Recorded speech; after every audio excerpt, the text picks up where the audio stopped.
up guys, it's Midwestern RC, and today we are going to be doing the unboxing and initial plans for the ARRMA Fireteam.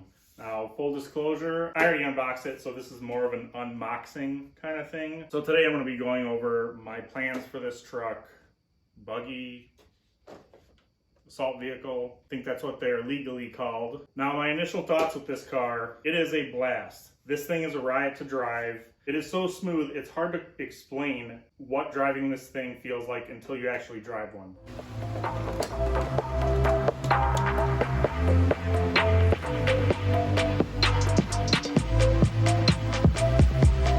You guys have seen the car, seen under the hood.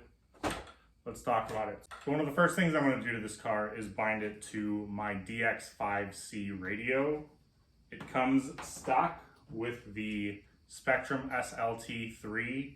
I've had range issues with this car before, and where I plan on taking this thing, I plan on needing some range and some tunability. I will probably program the hand brake function to button G, as it's just right there and it's nice and easy to rip that. The hand brake function on this car, I'm a huge fan of actually. I really like how easily you can just swing it around on the road or in the dirt. It doesn't work as good in the dirt. I think it's nice to have. Another thing I'm going to be doing with this car is changing the center differential fluid. Stock, I believe, is 200K. What I really like about these center differentials is that it has an aluminum housing. Now this one, I have 20 million in it. Anything I put it in, standing backflips, rolling backflips, you name it. So it has 20 million putty. It's basically a putty, it's not really an oil. And it's pretty hard to turn it. It's almost like doing earplugs, just not as aggressive. So I plan on putting this 20 million center diff in this Fireteam. If it just flips right on its back, that's going to be too much. I do want to do wheelies with this thing. I do want to be able to tear it up and have a good time, but I think if you have the center differential tuned too high, it's just simply put going to be too much.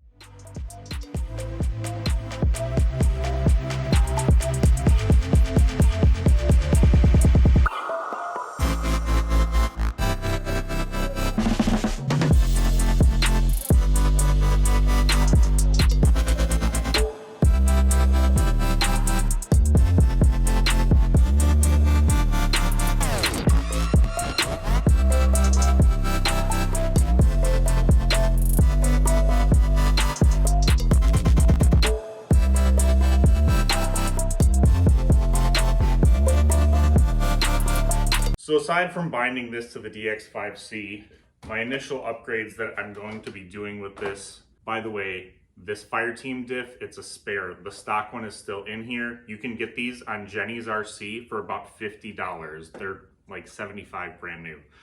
I will be playing with the pinion gearing. I will start with the stock one.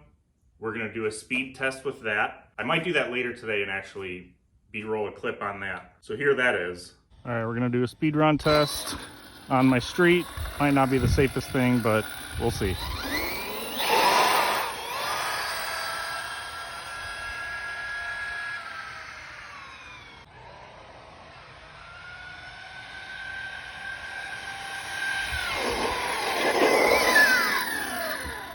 "51 miles an hour on the stock gearing." This thing is a beast. Now with the 200 center, it's kind of hard to wheelie.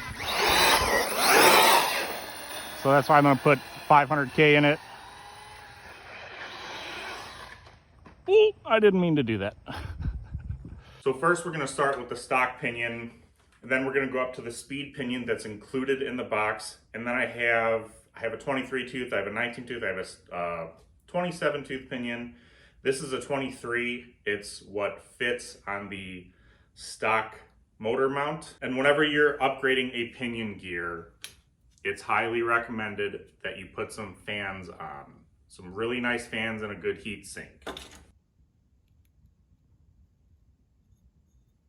One thing that ARRMA did really well with this car, and I'm starting to see it with more of their other vehicles, is they put a heat sink and a fan on. When it already has the heat sink installed and it already has the fan, It's pretty easy to just buy a nice fan and then upgrade it. You can also turn up the BEC voltage from 6.0 to 7.4.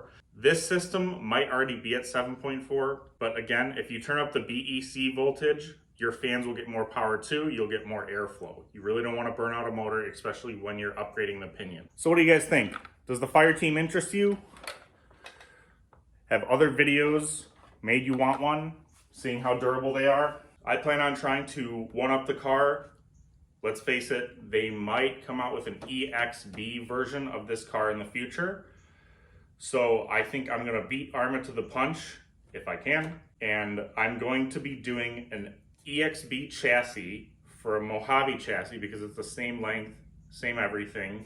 I'll be doing EXB chassis braces with the EXB servo mount, which is aluminum instead of plastic, and then with hinge pins from the ARRMA Mojave on Jenny's RC is only $45. That's for everything I just mentioned. The hot racing chassis braces for the set, $60. M2C Racing, $70. The Mojave EXB chassis is also only $50 on Jenny's RC.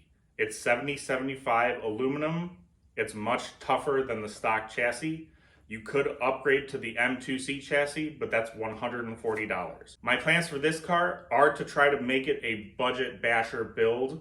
This thing is already $680. I want to make it last. I want to make it really durable. I want to launch this thing. I want to take this car to the moon and have it come back in one piece. If not, break a few things. Oop! Oh, I broke something. Let's see what I broke.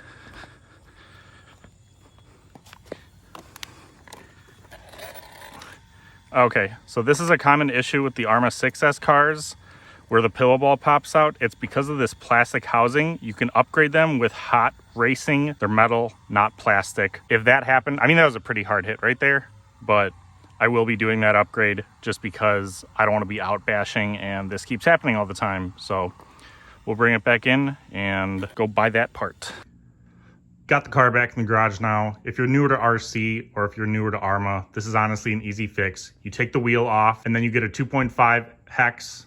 You get a 5 mil hex, you back that out, the pillow ball insert, you back the pillow ball out, you put the pillow ball in through there, back onto the A-arm, and then you thread the pillow ball insert back in. That simple. I am getting the hot racing upgrade just because I don't want to be dealing with this when I take it to the moon and give it some hard hits. So there you have it, my plans for the Fireteam. Stay tuned for more. Like, subscribe, do all the, YouTube stuff. So until next time, Midwestern RC.